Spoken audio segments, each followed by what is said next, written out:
There are people that do say, oh no, when we say defund the police or whatever, abolish the police or whatever, we don't mean to fully get rid of it. We mean to replace the police with social workers, at least in some part, which is not entirely wrong. There's a good idea to demilitarizing the police in some regard would be useful. That's already one argument that's, valid. And there is the idea that the police aren't the proper response to every single situation. Sure. Yeah, great. There's all these things of great. I think there's merit to a lot of criticism of the police. This is just absolutely valid. There is a lot to criticize about the police. It's an institution. It's that the problem is we get a little utopian with the idea that what are we talking about here? The police is an institution created to enforce order and to hold a monopoly on violence. That's a very difficult institution to maintain in any type of way that doesn't upset our modern sensibilities. It's a pretty brutal idea to begin with, that if you don't follow the rules and you get too out of hand, people come and they put you down. It's actually the least brutal idea, is unfortunately the thing people don't understand. That's true. That it is a brutal idea, the monopoly of violence by the state. I agree. And it certainly needs to be worked on. I'm with you on that. But people don't then understand that the other choice, and that true anarchists do understand this, and they can make some valid arguments about this or that. There are intelligent people who could argue for anarchy, left or right anarchy, I'm sure.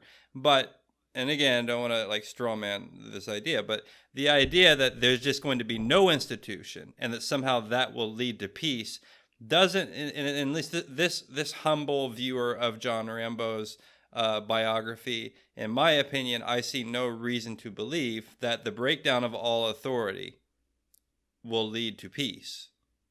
It never has. If it did, maybe I'm wrong. Hey, maybe I'm wrong, but I don't think it will. I think it's just going to be the strongest person gets the most ears.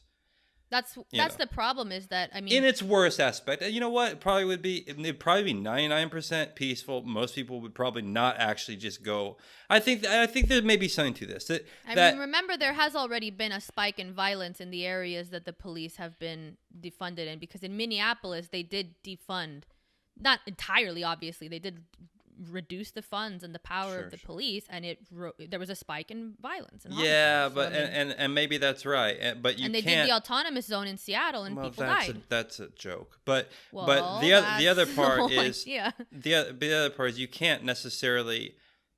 Other things were happening during the time that the police were defunded. A national emergency, a pandemic, economic thing. So you can't say, well, this happened, that is directly tied to it. But I don't have a strong opinion, really, or I know exactly the truth about any of these things we're talking about.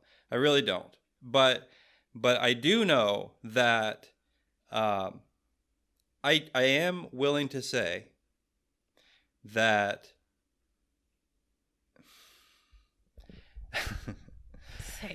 I don't agree with the chief of police in this sense, where he says, when you fuck with the law, all hell will break loose. That's what he says, right? I don't actually think that's entirely accurate.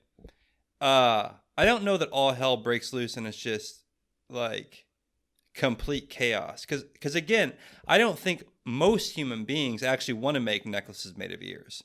But there's enough people that do and that will, that unfortunately you do kind of need the law, and you need some sort of authority on that. But again, this is a theme that we go back to a lot, and I guess because of current events that we talk about. We talked about in the Lighthouse. Is the authority competent and legitimate? And what you see in the real world and in Rambo and in the Vietnam War. Yeah, for sure. I mean, it's the idea, would any of the protests happen, would any of the things happen if we had won the war in Vietnam? Would it be seen as a national disgrace? Would it be seen? See, what happened, and this is an important point about the Vietnam War, is that this is why I think it still reverberates through today.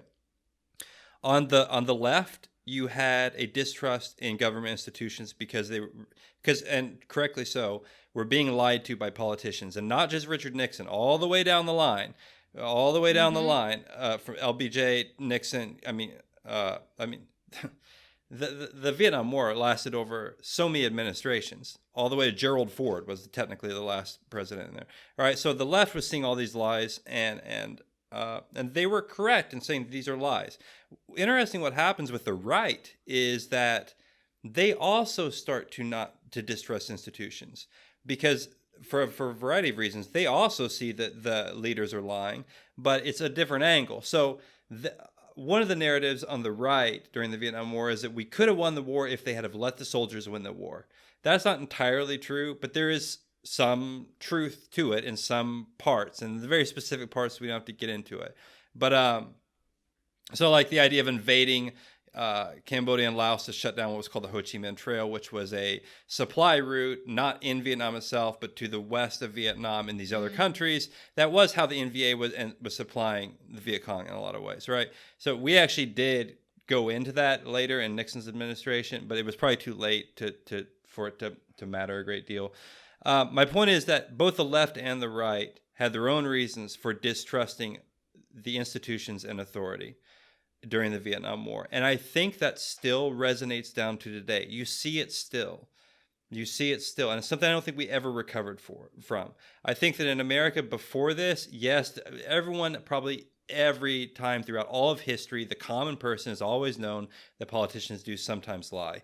But I mean, I see it as really the Vietnam War as when distrust is the norm, isn't it now? Like, yeah, absolutely. I feel like distrust is the norm in terms of on both sides of the government, and to some degree, rightfully so. But yeah, it's a different world. And that's a good point, because I mean, that was one of the there was a turning point, almost like where it became the norm instead of just kind of this politicians lie thing. It was like your entire institution is corrupt from top to bottom, from its very core. The institution itself is set up in service of corruption. It's not even that, the institution is good but has corrupt actors. It becomes this sense of the institution itself is corrupt. And you know, the war happened, and then there was the whole scandal, Watergate scandal. So it was just like kind of this time where any trust that you could put in your institutions as leading you towards something better, something honorable, something trustworthy, kept being hammered down as something you just couldn't believe if you wanted to.